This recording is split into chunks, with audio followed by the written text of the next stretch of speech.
Nous allons lire 3 passages de la Bible. Le premier est dans Jean 10, les 21 premiers versets. Pour ceux qui ont reçu une Bible rouge à l'entrée, la Bible Ésaïe 55, c'est à la page 816. Donc Jean 10, les versets 1 à 21. En vérité, je vous le dis, celui qui n'entre pas par la porte dans la bergerie, mais qui y monte par ailleurs est un voleur et un brigand. Mais celui qui entre par la porte est le berger des brebis. Le portier lui ouvre et les brebis entendent sa voix. Il appelle par leur nom les brebis qui lui appartiennent et il les conduit dehors.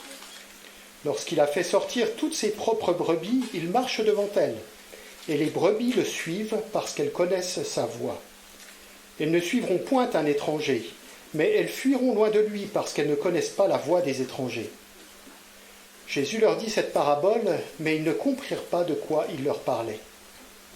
Jésus leur dit encore, en vérité, je vous le dis, je suis la porte des brebis. Tous ceux qui sont venus avant moi sont des voleurs et des brigands. Mais les brebis ne les ont point écoutés. Je suis la porte, si quelqu'un entre par moi, il sera sauvé. Il entrera et il sortira et il trouvera des pâturages. Le voleur ne vient que pour dérober, égorger et détruire. Moi, je suis venu afin que les brebis aient la vie et qu'elles l'aient même avec abondance. Je suis le bon berger. Le bon berger donne sa vie pour ses brebis. Mais le mercenaire, qui n'est pas le berger, et à qui n'appartiennent pas les brebis, voit venir le loup, abandonne les brebis et prend la fuite. Et le loup les ravit et les disperse. Le mercenaire s'enfuit, parce qu'il est mercenaire et qu'il ne se met point en peine des brebis. Je suis le bon berger. Je connais mes brebis et elles me connaissent, comme le Père me connaît et comme je connais le Père. Et je donne ma vie pour mes brebis. J'ai encore d'autres brebis qui ne sont pas de cette bergerie. Celles-là, il faut que je les amène. Elles entendront ma voix, et il y aura un seul troupeau, un seul berger. Le Père m'aime, parce que je donne ma vie afin de la reprendre. Personne ne me l'ôte, mais je la donne de moi-même. J'ai le pouvoir de la donner, et j'ai le pouvoir de la reprendre. Tel est l'ordre que j'ai reçu de mon Père. Il y eut de nouveau, à cause de ces paroles, division parmi les Juifs. Plusieurs d'entre eux disaient « Il a un démon, il est fou, pourquoi l'écoutez-vous » D'autres disaient « Ce ne sont pas les paroles d'un démoniaque. Un démon peut-il ouvrir les yeux des aveugles » Le deuxième passage sera le psaume 23. Le psaume 23, à la page 419 dans la Bible Ésaïe 55, psaume 23. L'Éternel est mon berger.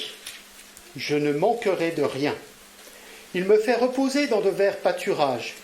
Il me dirige près des eaux paisibles. Il restaure mon âme. Il me conduit dans les sentiers de la justice à cause de son nom. Quand je marche dans la vallée de l'ombre de la mort, je ne crains aucun mal, car tu es avec moi. Ta houlette et ton bâton me rassurent. Tu dresses devant moi une table en face de mes adversaires. Tu oins d'huile ma tête et ma coupe déborde.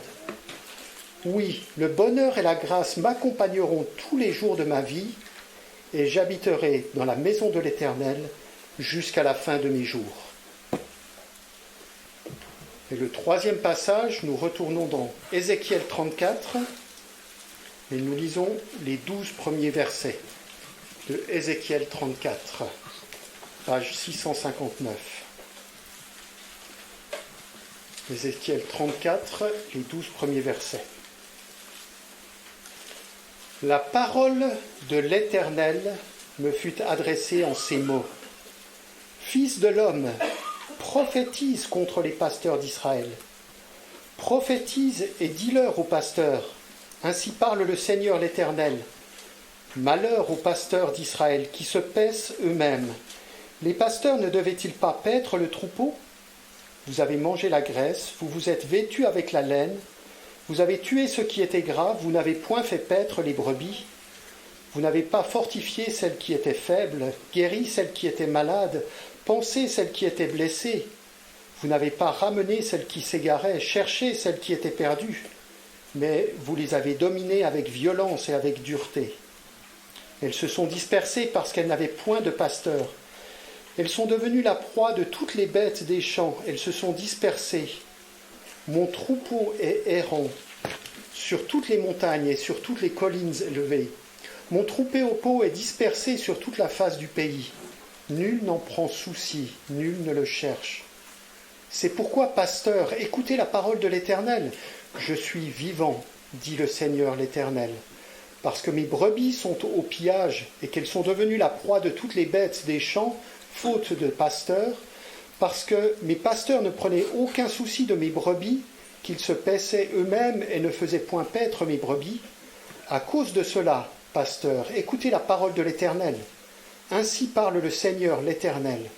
Voici, j'en veux aux pasteurs. Je reprendrai mes brebis d'entre leurs mains, et ils ne se paîtront plus eux-mêmes. Je délivrerai mes brebis de leur bouche, elles ne seront plus pour eux une proie. Car ainsi parle le Seigneur l'Éternel. Voici, j'aurai soin moi-même de mes brebis, et j'en ferai la revue. Comme un pasteur inspecte son troupeau quand il est au milieu de ses brebis éparses, ainsi, je ferai la revue de mes brebis, et je les recueillerai de tous les lieux où elles ont été dispersées, au jour des nuages et de l'obscurité. Prions. Seigneur, merci encore ce matin pour ta parole merveilleuse qui souhaite encore faire une œuvre dans chacun de nos cœurs. Que cette parole soit vraiment source de réconfort, d'exhortation, d'encouragement. Que tu puisses nous parler à tous ce matin et que tu puisses continuer à faire ton œuvre dans l'Église que nous formons ensemble et que tu fasses aussi ton œuvre dans le cœur de chacun des enfants présents ici. Amen. Amen.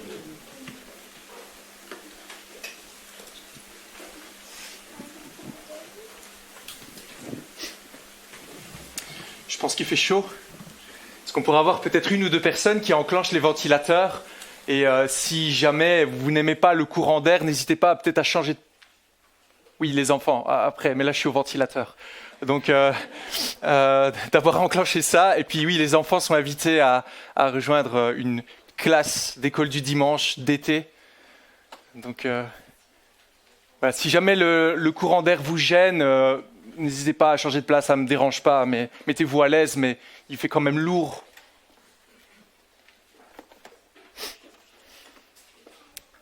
Sinon, vous allez tous finir endormis avant la fin de la prédication, ce serait dommage.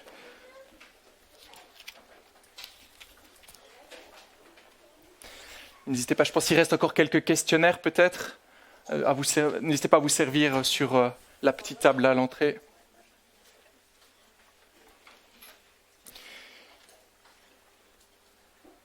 Je vous invite à garder votre Bible ouverte en Jean, au chapitre 10. C'est le passage sur lequel nous allons nous concentrer ce matin. On a lu pas mal de choses, mais c'est ce passage-là qui va particulièrement retenir notre attention. Vous arrive-t-il d'être sceptique à l'écoute d'une personne? Sceptique. Vous vous dites, ce discours est merveilleux, extraordinaire. Mais je ne sais pas pourquoi, je ne suis pas convaincu. Je ne suis pas convaincu. J'entends, c'est de belles paroles, mais je préfère mettre une réserve. Je préfère mettre une distance. Vous pensez peut-être à certains discours commerciaux. Vous avez tellement besoin de cet aspirateur qui va changer votre vie à jamais. Oui, peut-être qu'il est pratique, mais n'est-ce pas un peu exagéré? Est-ce qu'il n'y a pas anguille sous roche? Ou peut-être vous pensez encore à ces discours de motivation donnés, qu'on voit parfois dans les films, donnés par le chef d'une armée avant de se précipiter sur le champ de bataille. Tous après moi. Et là, vous vous dites, oui, c'est beau ce que tu dis, mais je ne sais pas si je t'aurais suivi. On a beaucoup de personnes qui font de merveilleux discours, de merveilleuses paroles. Mais sommes-nous convaincus à chaque fois?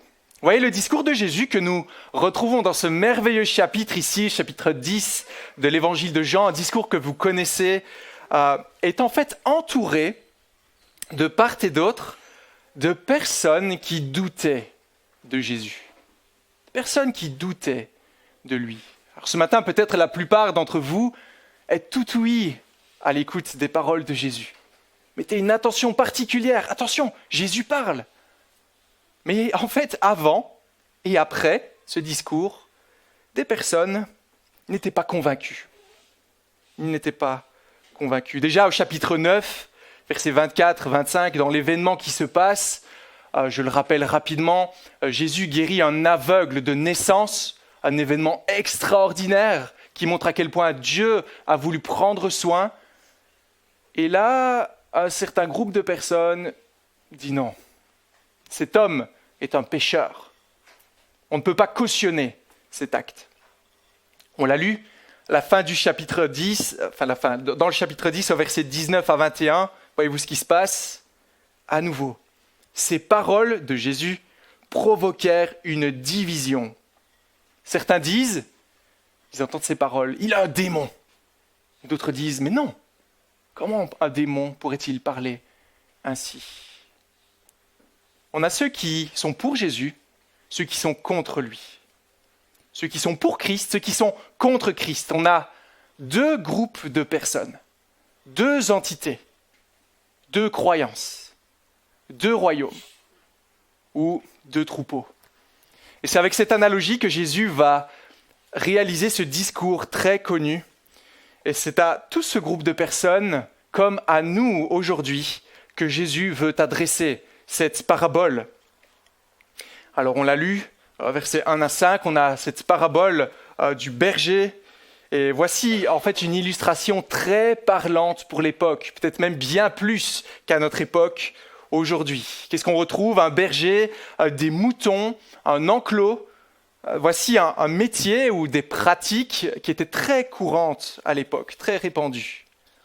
Déjà dans la plupart des maisons à l'époque, il faut savoir qu'elles possédaient généralement leur propre enclos avec leurs bêtes, pouvoir se nourrir, etc. Et les dangers que Jésus dit également dans ces premiers versets, le danger des vols de ces bêtes, mais aussi les dangers des bêtes sauvages qui viennent dévorer les moutons, tout ça c'était très connu par le peuple, une image très claire. Mais l'enclos que Jésus décrit ici, ce matin pour nous, est particulier. Voyez-vous pourquoi ? Compte tenu déjà des détails donnés par Jésus. Voyez, le verset 3, avec le verset 3, on peut affirmer qu'il s'agit probablement d'un enclos commun.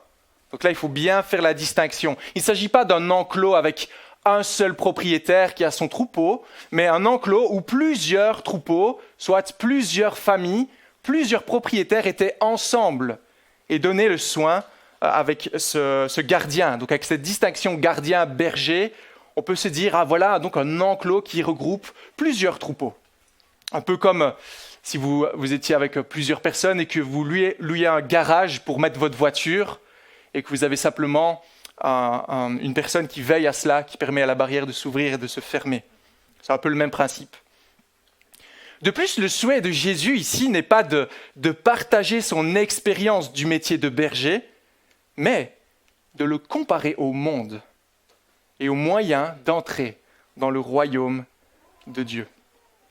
Voici donc cette parabole qui a pourtant vraiment bien joué son rôle de parabole, qui n'est pas, comme on le croit souvent, de simplifier ou d'expliquer un concept, mais plutôt, comme on le voit au verset 6, d'empêcher de comprendre, de voiler la vérité, de la rendre obscure. Pourquoi ? Pourquoi Jésus faisait-il cela ? Eh bien simplement pour que seuls les intéressés, ceux qui cherchent vraiment à comprendre, puissent comprendre. Seuls ceux qui donnent, on pourrait dire, une chance à Jésus de comprendre ses paroles, puissent comprendre. Faites-vous partie de ces personnes ce matin ? Et à cette parabole, Jésus donne ensuite deux explications, versets 7 à 10, versets 11 à 18. Et il faut bien comprendre cela, parce que sinon, si on lit ça d'un trait, on va voir que tout est un peu entremêlé. Tantôt il est la porte, puis il est le berger, les brebis doivent rentrer, être en sécurité, sortir, et on ne comprend pas bien.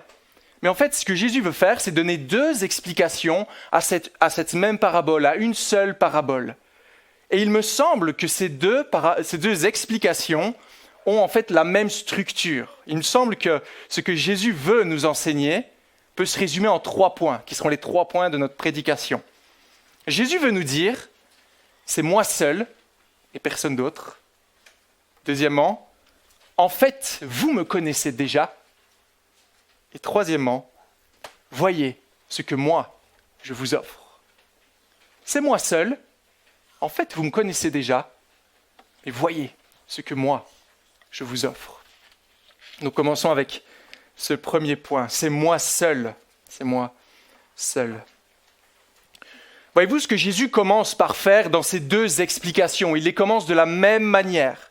Il affirme une vérité absolue à propos de lui-même. Verset 7, « Je suis la porte. C'est moi qui suis la porte. » Ou encore, verset 11, « Je suis le bon berger.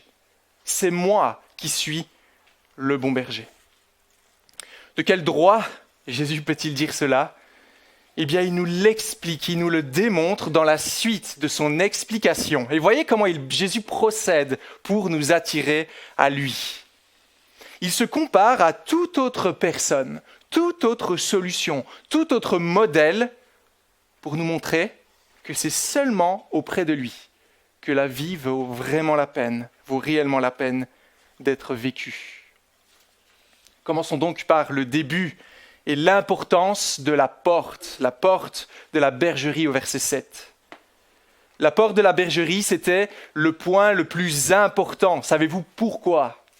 Pourquoi est-ce si important d'avoir cette porte? Eh bien, car elle était la seule porte qui permette l'accès à l'intérieur de cette bergerie. Donc, elle était synonyme de sécurité. Vous voyez, cette porte ne laisse pas entrer tout le monde.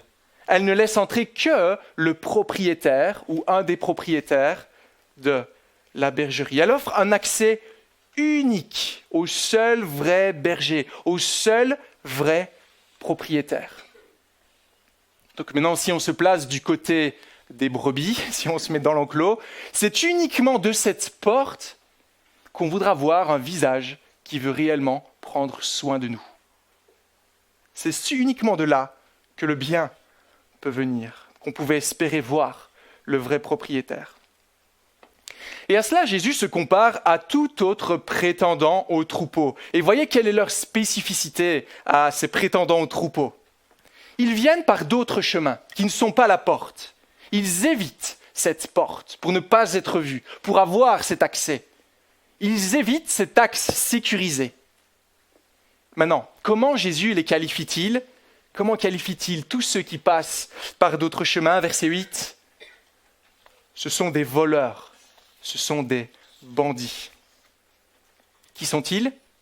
Qui sont ceux dont Jésus dit « Ils sont venus avant moi » C'est tous ceux qui, à un moment donné dans l'histoire, ont proposé au monde des solutions futiles et inefficaces pour être sauvés. Jésus, à cette époque, comme on l'a lu en Ézéchiel 34, avait probablement en tête les enseignants d'Israël qui ont été placés, qui étaient là pour enseigner la Torah, la loi, au peuple. Les pharisiens sont une extension de cela. Ils ont failli également à leur tâche et à plusieurs reprises, Jésus s'adresse à eux de la même manière en disant « Vous n'avez pas pris soin de mon peuple. Vous leur avez mis un joug bien trop pesant sur les épaules. » Mais pas que eux. Je ne pense pas que Jésus vise uniquement ces personnes, car toute personne qui empruntera un autre chemin court-circuitera la seule porte, que celle qui est légitime, l'accès légitime, n'est en fait pas digne de confiance. Ça, c'est une chose importante qu'on voit en début de prédication. Car voyez-vous quelles sont les motivations profondes de ceux qui évitent la porte? Ces personnes n'agissent en aucun cas pour le bien du troupeau, mais pour leur propre avantage, tout comme un voleur le ferait. Il vient, il casse, il vole et prend pour lui, sans se soucier du reste, comme un brigand le ferait. Il fait du mal, il blesse et il prend pour lui. Ceux qui ont tenu des discours peut-être comme « tout va bien », alors que tout allait mal. Peut-être ceux qui, à un moment donné, n'ont pas dit toute la vérité. ou encore ceux qui présentaient des chemins qui sont éloignés des voies de Dieu. Dans la version d'André, on voyait que c'était l'accusation en Ézéchiel 34 était pour les pasteurs, ceux qui font paître le troupeau. Et il me semble qu'ici, il y a un avertissement important pour tous les enseignants, mais aussi un avertissement pour ceux qui font partie, qui écoutent ces enseignements, de bien veiller à ce que l'enseignement que l'on reçoit soit digne de confiance et ne présente pas des chemins qui soient faux, qui disent la vérité à moitié, ne disent pas tout, évitent peut-être certaines choses. Car si des personnes agissent de la sorte, c'est qu'elles n'agissent pas pour le bien du troupeau, mais pour leur propre bien. Et parfois même, ils peuvent être très, très convaincants. Et il me semble que cette image de fausse solution peut être encore étendue à toute personne, même que l'on peut voir en ce monde, qui présenterait une forme de salut, entre guillemets, de solution facile. On peut retrouver peut-être dans la philosophie, dans les rêves, dans le côté humaniste du monde, ou même parfois les guérisons mystiques, des personnes qui veulent nous faire du bien d'apparence et font des choses parfois extraordinaires, mais qui en fait peuvent nous causer d'immenses problèmes, nous donner des solutions immédiates aux problèmes de la vie et court-circuitent en fait la seule porte sécurisée. Tout ce que le monde peut nous offrir, qui ne semble pas faire de mal, il n'y a rien de mal en cela, il n'y a rien de mal dans ce discours. Et bien pourtant, même vouloir aider certains ne veut pas dire qu'on veut leur bien, car voyez-vous ce qui se trouve derrière. Jésus nous décrit qu'ils sont comme des voleurs qui veulent prendre les moutons hors de l'enclos, loin du seul vrai berger. Jésus nous dit cela pour que nous puissions être bien conscients du danger. Et que toutes ces personnes qui mettraient cette porte, Jésus de côté, comme il dit qu'il est lui-même la porte, ne veulent en fait que notre destruction. Donc voyez-vous ce que cette porte nous apprend. L'idée ici, je pense que vous l'avez saisi, c'est que seul Jésus est la porte. Seul Jésus est le moyen permettant aux moutons d'entrer dans la bergerie, d'en sortir et d'être en sécurité, d'accéder au pâturage, etc., de pouvoir faire paître ce troupeau. C'est le seul moyen d'avoir l'assurance de rencontrer non pas un voleur, quelqu'un qui nous veut du mal, mais un berger qui a la particularité qu'il veut prendre soin de nous. C'est ce que nous apprend ce premier contraste entre Jésus et toute autre personne, toute autre solution. Donc cette porte est là pour le bien de la bergerie et des moutons. Et si on est à la place des moutons, sans défense, cette porte devrait être ce qui est le plus important pour nous. Le reste, on devrait s'en éloigner, comme la peste, n'est-ce pas ? Jésus est la porte. Ainsi, nous devrions tous avoir ce réflexe de nous demander, mais est-ce que ce que nous pensons, est-ce que cette méthode, est-ce que ce salut passe le test de la porte ? Est-ce que si on suivait ce courant de pensée, Jésus serait avec nous ? Est-ce que cette porte s'ouvrirait ou pas du tout en fait ? Elle resterait fermée. Donc on a un travail à faire, un travail de discernement en tant que chrétien et même pour les enseignants de voir ce qu'on nous raconte ici. Est-ce en phase avec la volonté du Seigneur Jésus ? Jésus est la porte, mais il dit également au verset 11 qu'il est le bon berger qui passe par cette porte. Et peut-être que jusque-là, vous vous êtes demandé, mais pourquoi Jésus parle-t-il en de tels termes ? C'est bizarre, n'est-ce pas, de comparer le monde à des moutons, à des brebis. Eh bien, en fait, c'est une mention lourde de sens à nouveau pour le peuple, particulièrement dans l'Ancien Testament. C'est pour ça que j'ai tenu à ce qu'on lise Ézéchiel 34. On voit que le peuple, le troupeau de Dieu, le peuple de Dieu plutôt, est comparé à des moutons, des brebis qui ont besoin d'être dirigés par des bergers, qui leur montrent la voie à suivre, qui les conduisent. C'est ce que nous apprend cette image, c'est que nous, en tant qu'êtres humains, si on est comparé à cette illustration, c'est qu'on a toujours besoin d'être dirigés par quelqu'un. On ira toujours dans un sens ou dans l'autre. Vous voyez, un mouton ne va jamais agir par lui-même. Et on a tous nos nos histoires de moutons, donc je ne vais pas trop m'étaler avec ça, mais je me rappelle une fois, je me promenais avec les enfants, c'était à Heimsbrunn, il y a un petit enclos à moutons, et il y avait 2 moutons qui ont écrasé cet enclos et sont passés de l'autre côté. Et là, on a vu l'angoisse de ces moutons qui cherchaient à passer à gauche, à droite, à rejoindre le troupeau. Et on voyait le troupeau de l'autre côté de la clôture qui se regroupait tout seul, il n'y avait pas de berger, personne. Et ils cherchaient le moyen de les faire rentrer et on voyait qu'ils étaient juste bêtes en fait. Qu'ils ne savaient juste pas par où passer. Où aller? Que faire? Il faut une direction, il faut quelqu'un. Et Jésus, d'une certaine manière, nous dit que nous agissons de la même manière. Nous avons besoin de quelqu'un pour nous conduire. Le peuple et le monde est comme un troupeau de moutons qui a besoin d'une direction. Et de plus ici, si on regarde encore cette analogie, la mention du bon berger fait également référence à une personne dans l'Ancien Testament. Avez-vous une idée de qui ça peut être? On l'a lu au psaume 23, n'est-ce pas? C'est l'Éternel lui-même. L'Éternel. Il est le berger, le bon berger qui veut prendre soin de lui, mieux que personne d'autre. Et on voit dans ce psaume tout le désir de Dieu de prendre soin de son peuple, de le servir, de le conduire, de lui faire du bien à travers toute leur vie. Dans cet évangile, Jésus est ce bon berger dont nous avons tellement besoin. Il est Dieu lui-même. Il est celui qui sait mieux que personne où nous conduire. Et à nouveau, dans la deuxième explication de la parabole, Jésus fait une comparaison et il se compare au verset 12 à l'employé. L'employé, qui est-il? On en parle au début, une personne rémunérée pour garder le troupeau. Mais quand le danger est là, que se passe-t-il? Il disparaît. Il prend soin des brebis, mais il y a des limites. Il y a des limites. Il connaît la valeur de sa vie et il ne veut pas se mouiller plus que ça. Il y a des limites à prendre soin. Mais ici, vous voyez le contraste net avec Jésus au verset 11. « Je suis le bon berger. Le bon berger donne sa vie pour ses brebis. » Et sans chercher à savoir qui est cet employé, ce que Jésus veut nous dire ici, c'est particulièrement que lui seul, à nouveau, veut prendre soin de nous comme nul autre. Lui, il n'hésite pas à donner sa vie pour que ses brebis soient en sécurité. Saisissez-vous la profondeur de cette illustration. Saisissez-vous l'importance d'une telle image. Réfléchissons juste un instant. Quelle est la valeur d'un mouton comparée à la valeur du berger? Même si on quitte cela un instant, quelle est la valeur d'une bête par rapport à la valeur d'un homme?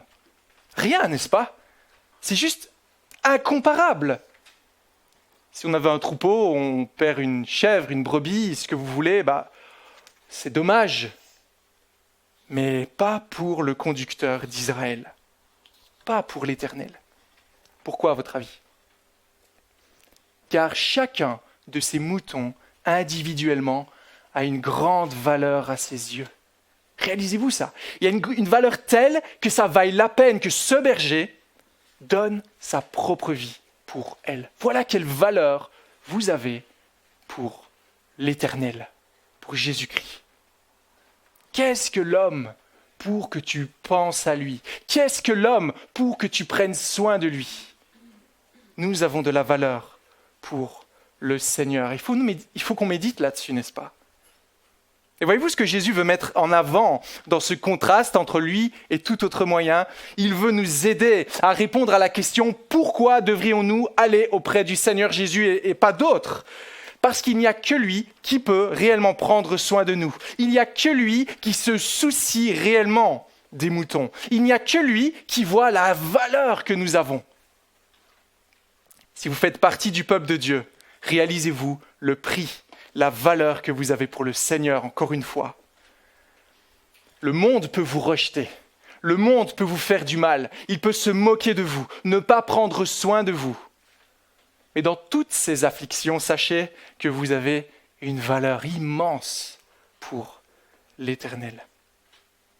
Et en cela, c'est vers lui seul que nous devrions tous courir. Mais continuons ce matin. Deuxième point. En fait, vous me connaissez. Jésus veut nous dire, En fait, vous me connaissez. Qui peut bénéficier des soins du bon berger? Qui peut faire partie de son troupeau? Vous voyez la spécificité du peuple de Dieu. Au verset 3, les moutons entendent sa voix. Fin du verset 8, elles n'écoutent pas la voix d'un autre. Verset 16, ils entendent ma voix. Ils entendent ma voix. Qu'avons-nous dit au départ? On a un enclos commun avec plusieurs troupeaux à l'intérieur, avec donc une quantité de moutons qui appartiennent à différents propriétaires. Mais comment le berger peut-il reconnaître son troupeau? Bien, je pense que vous le savez, mais chaque berger à l'époque avait son propre cri, son propre appel, son propre sifflement. Et les moutons, dès qu'ils l'entendaient, le reconnaissaient et couraient à lui. Ça permettait de séparer le troupeau très facilement. De la même manière, lorsque le bon berger, lorsque le Seigneur appelle à sa suite, beaucoup le reconnaissent et n'auront d'autre choix que de le suivre. En fait, vous me connaissez. En fait, vous me connaissez, nous dit Jésus. Car lorsque j'appelle, vous me reconnaissez. Savez-vous comment on nomme cela en théologie? Je trouve que c'est très parlant. Ça s'appelle l'appel irrésistible.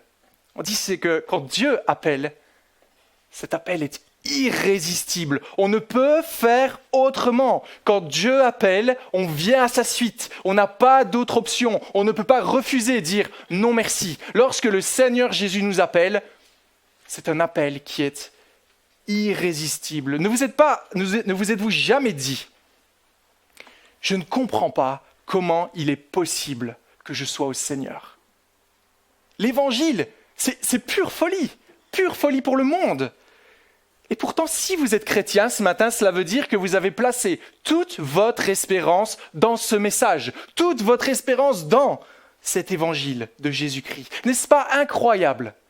N'est-ce pas surnaturel, hors de notre portée, au-delà de toute logique, de toute compréhension? Lorsque le Covid a commencé, la première année, j'étais en dernière année à l'Institut, et chaque année, on avait une semaine d'évangélisation. On allait, je pense, ici à la Maison de l'Évangile, on avait accueilli une semaine d'évangélisation de l'Institut, mais je n'en faisais pas partie à cette époque.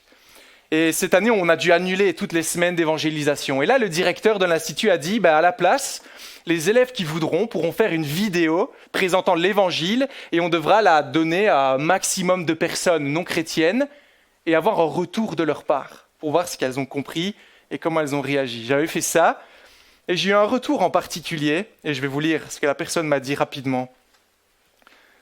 Elle m'a dit, « Je ne pensais pas qu'à notre époque, on pouvait encore croire cela. C'est scandaleux.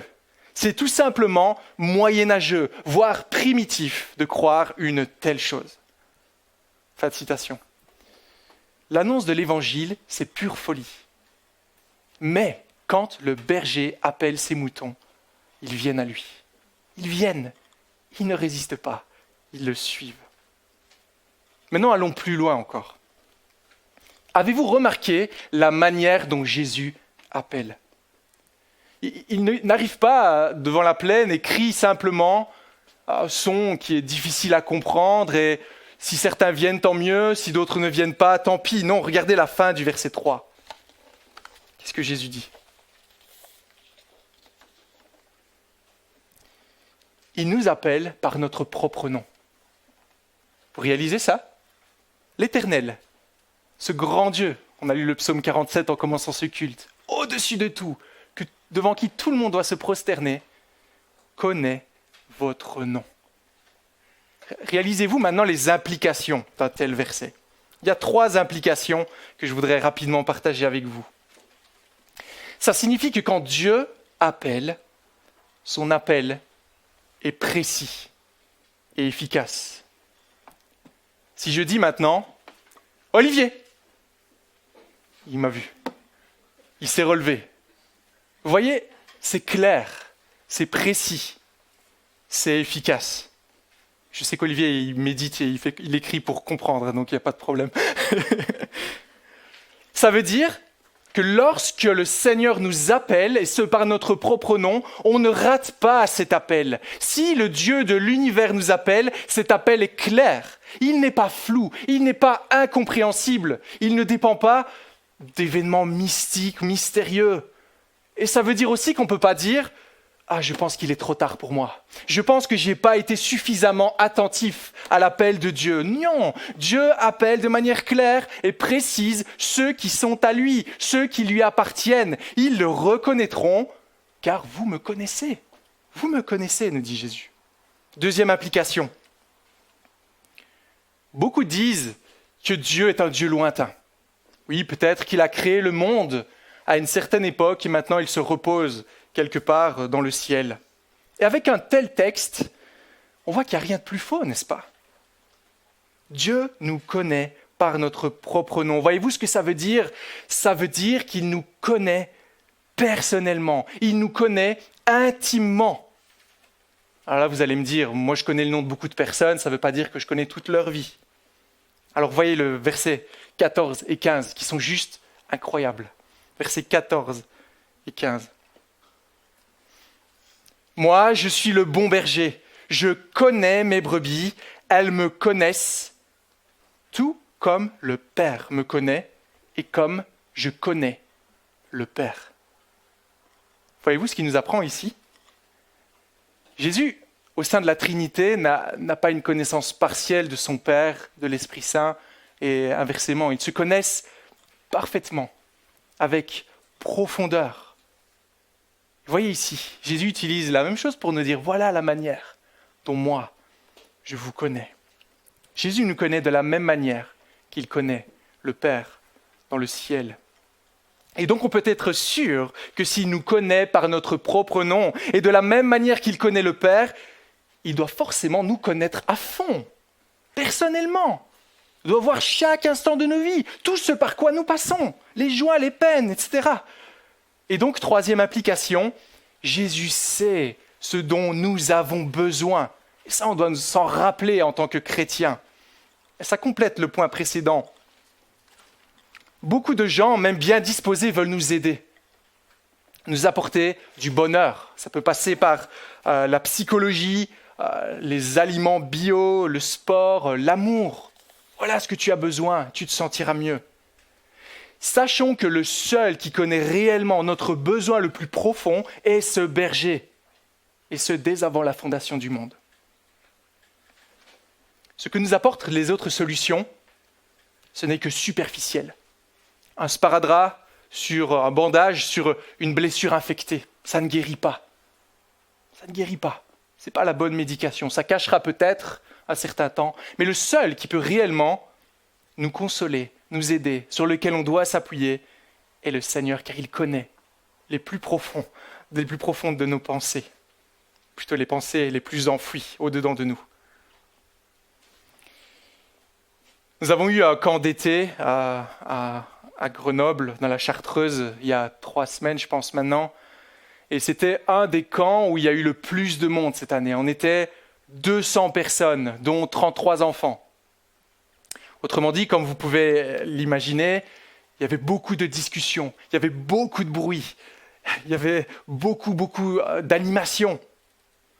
Ce qui était étrange, c'est que même dans tout ce brouhaha, quand notre enfant, quand Loïs pleurait, comme certains d'entre vous l'ont déjà entendu, mais à l'autre bout de la salle, même au niveau -1, avec Émilie, tout de suite on se voyait, on savait que c'était Loïs. Juste à l'entendre. Ah, ça c'est Loïs. Plus encore, on pouvait interpréter son cri. Là, c'est juste qu'on lui a pris un jouet. Là, c'est juste qu'il est tombé des 2e marches. Ou là, c'est qu'il est tombé du haut de l'escalier. On pouvait interpréter ça, c'est véridique, c'est fou. On a cette boussole. De la même manière, si Dieu nous connaît, soyez assurés que si vous l'appelez à l'aide, comme une brebis au fond du trou, il viendra à votre secours. Avec quelle disposition? Celle du verset 11. Prêt à se défaire de sa vie pour vous savoir en sécurité. C'est ce qu'il veut.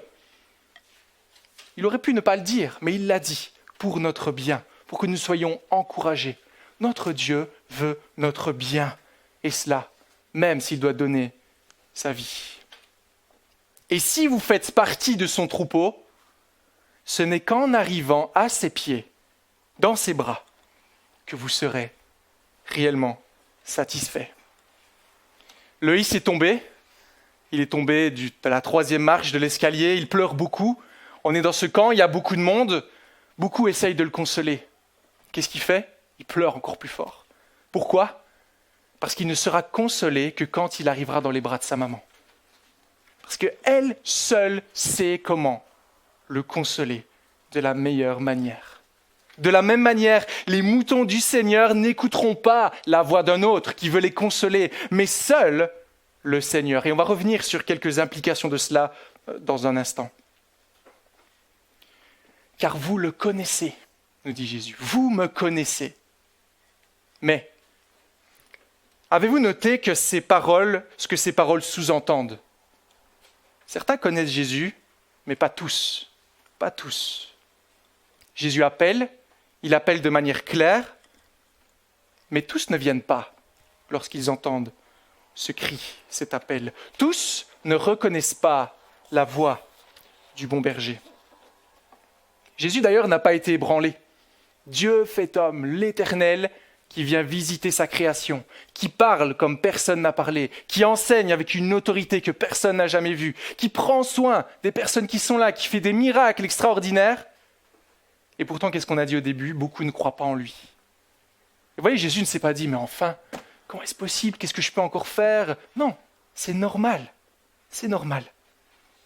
Il est tout à fait normal dans ce monde d'avoir ces deux groupes. Ne soyons pas surpris de cette réalité.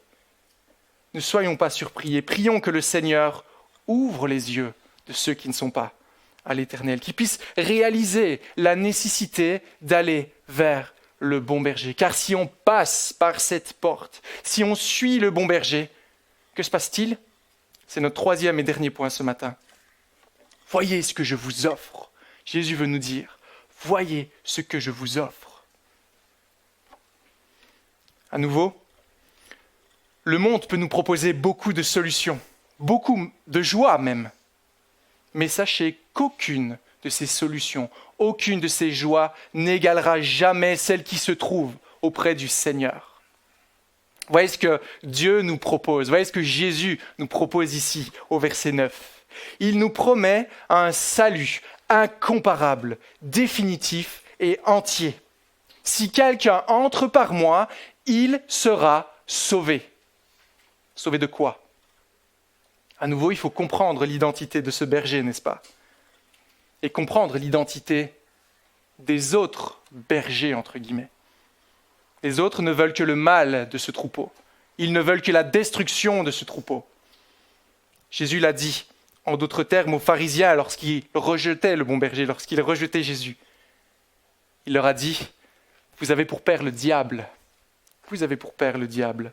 Voyez ce que Jésus propose. Premièrement, verset 10, la vie en abondance, laquelle nous faire paître dans de verts pâturages, comme il le dit au psaume 23. Voyez-vous ce que donne ce berger ? Qu'est-ce qu'il nous donne ? Eh bien, il donne exactement ce que ces brebis veulent. Exactement ce dont elles ont besoin. C'est comme si les brebis ne savaient pas par elles-mêmes ce dont elles avaient besoin. Elles suivraient peut-être une autre personne sur un terrain aride. Mais Jésus sait de quoi elles ont besoin et il les amène vers ces pâturages bienfaisants qui sont bons. Voilà le plus grand bonheur du mouton, n'est-ce pas ? Mais de quoi parlons-nous ? C'est quoi ces pâturages ? Quelle réalité exprime cette parabole ?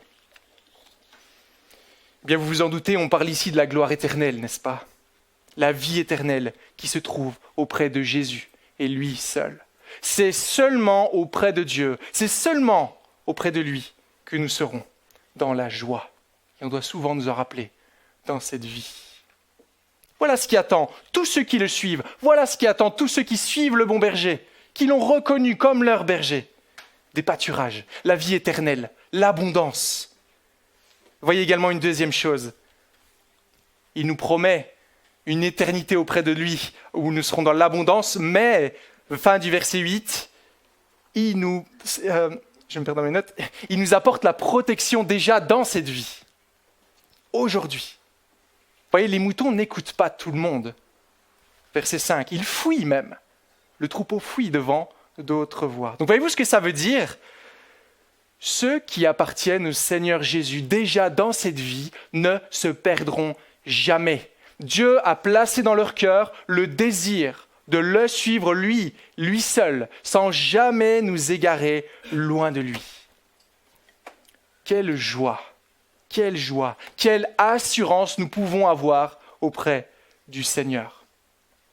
Nous qui sommes tellement prompts à nous éloigner, tellement prompts à nous égarer, comme ce mouton à Heimsbrunn qui est passé de l'autre côté et qui ne savait plus par où passer pour revenir auprès du troupeau. Le salut, c'est l'œuvre de Dieu.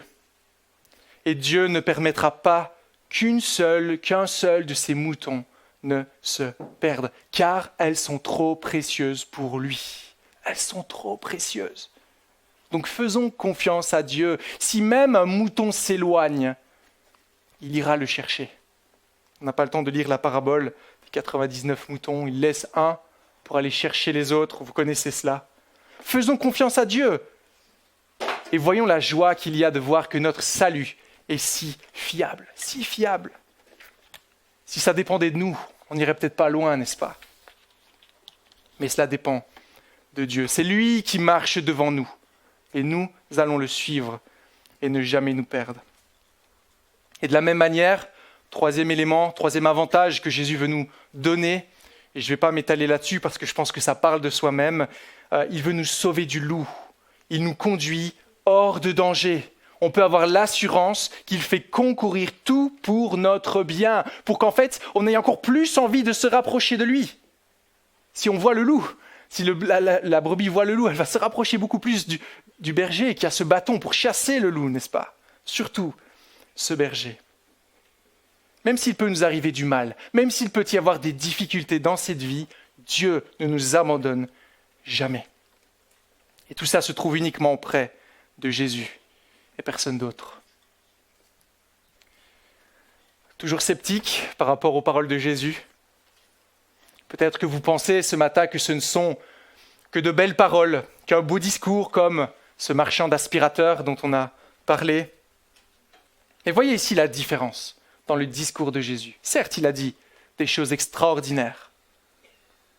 Et voyez dans les versets 11 à 18, la deuxième explication de cette parabole, Jésus nous dit que ce qu'il dit, il va le faire concrètement. Et il va faire ce qu'aucun autre ne voudrait jamais faire. À 5 reprises, Jésus nous dit qu'il se défait volontiers de sa vie pour sauver ces moutons. Vous voyez, Jésus n'a pas fait un discours détaché de la réalité en nous promettant monts et merveilles, comme nous, en tant qu'êtres humains, on peut le faire parfois. Jésus n'a pas fait ça. Mais il annonce ici, par avance, ce qu'il allait lui-même faire. Il dit, « Vous avez tellement de valeur pour moi que je serai prêt à tout donner pour vous avoir auprès de moi. » Et sachez qu'à cause de notre péché, à cause de notre rejet de Dieu, nous ne pouvions pas naturellement faire partie de ce troupeau. Alors qu'a-t-il fait pour nous avoir auprès de lui ? Qu'a-t-il fait pour nous arracher aux mains de ces mauvais bergers ? Il a donné sa vie. Il a payé le prix pour nous avoir. Quel était le prix ? Il a donné sa vie en rançon et l'a fait librement, sans contrainte, non pas sous la pression, volontairement. Et cela par amour pour nous, afin que nous puissions avoir ces pâturages, afin que nous puissions avoir cette vie en abondance. Vous voyez, il n'y a aucune fierté que nous pouvons avoir dans l'homme de nous retrouver dans ce troupeau. Aucune fierté. Tout cela est l'œuvre de Dieu du début à la fin. C'est lui qui appelle. C'est lui qui nous arrache des mains des brigands. C'est lui qui nous place en sécurité. C'est lui qui nous protège dans cette vie. Voyez une fois de plus à quel point Jésus nous a aimés. Nous qui avons refusé l'autorité du berger, du seul vrai berger. Il nous a montré l'inconsistance de nos actes pour nous montrer que sans lui, nous sommes en danger, en proie au loup. Comme il le dit d'ailleurs encore aujourd'hui. Lui seul peut nous racheter et ce par son sang. Et voyez, ce ne sont pas des paroles en l'air ou des paroles qu'il a facilement dit, car il a littéralement donné sa vie pour ses brebis, afin de les racheter de la perdition éternelle. Qui peut être compté dans ce troupeau? Le verset 16 nous mentionne 2 troupeaux. On voit les Juifs, vers lesquels Jésus se tourne en premier lieu, mais il dit, j'ai aussi un autre troupeau. Quel est ce troupeau? Eh bien, c'est nous, chers amis. C'est nous ce matin. Tous ceux qui, encore aujourd'hui, vont répondre à l'appel du berger. Jésus, encore aujourd'hui, appelle pour que nous venions à lui, que nous formions un seul troupeau. Et peut-être que là, vous vous dites, mais comment savoir si je fais partie de son troupeau? Peut-être que je ne fais pas partie de ce troupeau et que je n'ai rien à faire là. J'aurais beau me débattre, essayer d'être proche de lui, je ne serai jamais proche de ce berger. Comment savoir? Bien, le seul moyen, c'est d'aller à lui.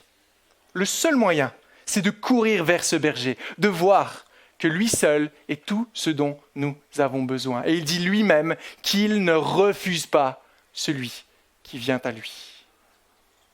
Donc si ce matin vous entendez sa voix qui vous appelle, courez à lui. Pour nous chrétiens, pour nous qui faisons partie de ce troupeau, veillons à rester à l'ombre de ce berger. Veillons à rester auprès de lui. C'est de lui seul, en lui seul se trouve la sécurité.